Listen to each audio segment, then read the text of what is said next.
మన అగ్నికుల క్షత్రియ ఆత్మీయ కుటుంబ సభ్యులందరికీ నమస్కారం. ఈరోజు మరి నేను శ్రీశైలం రావడం జరిగింది. శ్రీశైలంలో మన మల్లన్న స్వామిని, అలాగే 18 శక్తిపీఠాల్లో ఒక శక్తిపీఠం శ్రీశైలంలో బ్రహ్మరాంబిక అమ్మవారిని దర్శించుకోవడం జరిగింది మన స్వామినాథ అన్నయ్య గారి ఆశీస్సులతో. అలాగే ఈరోజు మన శ్రీశైలంలో చూసుకుంటే పూర్వం నుండి మనం భారతదేశాన్ని 900 సంవత్సరాలు పరిపాలించినప్పటికీ కూడా ఎన్నో గుళ్ళు, గోపురాలు ఎన్నో నిర్మించినప్పటికీ కూడా మరి ఆ రోజుల్లో మనకంటూ ఒక సత్రం శ్రీశైలంలో నిర్మించుకోలేకపోయాం. ఈరోజు భక్తులు ఎంతో దూరం నుంచి శ్రీశైలం వచ్చినా సరే ఎన్నో ఇబ్బందులు పడుతూ ఎన్నో రకాల సమస్యలు ఫేస్ చేస్తున్నారు కుటుంబ సభ్యులతో వచ్చినప్పుడు, చిన్నపిల్లలు వాళ్ళందరితోని. మిగతా సామాజిక వర్గాల్లో చూస్తే అందరూ కూడా ఇక్కడ సత్రాలు చాలా ఉన్నాయి ప్రతి ఒక్కరికి. మనకు మాత్రం సత్రం ఇప్పటి వరకు లేకపోవడం మన దురదృష్టకరం. ఈ విషయాన్ని చాలాసార్లు మన అగ్నికుల క్షత్రియ సామాజిక వర్గం పరంగా తీసుకెళ్ళడం జరిగింది. అలాగే మనకి ఎన్నోసార్లు ప్రభుత్వ అధికారులని, అలాగే ఏ ప్రభుత్వం వచ్చినా అడగడం జరిగింది, కానీ ఇప్పటి వరకు పట్టించుకోలేదు.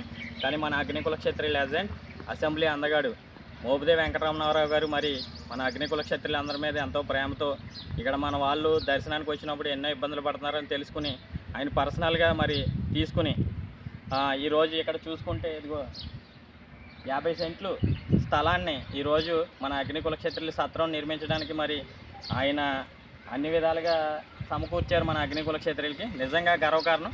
మరి ఆయనకి ఈ సందర్భంగా మన అగ్నికుల క్షత్రియులు అందరి తరపున పేరు పేరున ఆయనకి ధన్యవాదాలు తెలియజేస్తున్నాం. మరి ఆయన ఆశీస్సులతో, అలాగే మన మోపిదేవి వెంకటరమణారావు గారి ఆశీస్సులతో ఆ శ్రీశైలం మల్లికార్జున స్వామి మరి అనుగ్రహంతో ఇక్కడ త్వరలోనే మన అగ్నికుల క్షత్రియుల సత్రం అన్ని హంగులతో, అన్ని సౌకర్యాలతో మరి నిర్మించాలని, అది మన మోపిదేవి గారి ద్వారానే అవ్వాలని చెప్పేసి ఈ సందర్భంగా మా కోనసీమ అగ్నికుల క్షత్రియులు అందరి తరపున మరి కోరుకుంటున్నాము.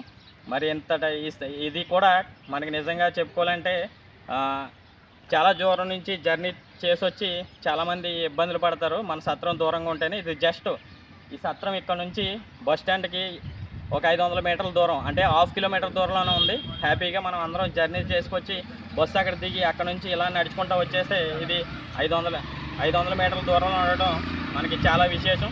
ఎందుకంటే ఎంతో కష్టపడి ఎక్కడి నుంచో జర్నీ చేసి వచ్చి మళ్ళీ అక్కడ నుంచి సత్రం చాలా దూరంగా ఉందంటే మళ్ళీ పడిగాపులు పడిసి నడుచుకుంటూ వెళ్ళాలంటే ఇబ్బంది. కాబట్టి అన్ని రకాలుగా మన మోపిదేవి గారు మరి ఇక్కడ ఈరోజు మనకు అన్ని అనుకూలంగా ఇక్కడ సత్రం ఏర్పాటు చేశారు. ఒక సామెత గుర్తొస్తుంది, వడ్డించేవాడు మనోడైతే ఎక్కడున్నా మనకు వస్తుందని చెప్పేసి ఈరోజు మన మోపిదేవి గారు రాజ్యసభ సభ్యులుగా ఉండటం వల్ల ఈరోజు మనకి ఈ సత్రం ఏర్పాటు చేశారు. ఆయన భవిష్యత్తులో ఆ దేవుడి ఆశీస్సులతో మన అగ్నికుల క్షత్రియులు అందరూ సపోర్టుతో మరింత ఉన్నత పదాలను అధిరోహించి మన అగ్నికుల క్షత్రియుల అభివృద్ధికి నిరంతరం కృషి చేయాలని చెప్పేసి ఆయన ఆధ్వర్యంలో త్వరలోనే ఈ అగ్నికుల క్షత్రియ సత్రం ఓపెన్ అవ్వాలని చెప్పేసి మనస్ఫూర్తిగా ఆ మల్లికార్జున స్వామి తరపు నుండి, అలాగే మా అగ్నికుల క్షత్రియ కోనసీమ అగ్నికుల క్షత్రియ సంఘం తరపు నుండి కోరుకోండి. జయ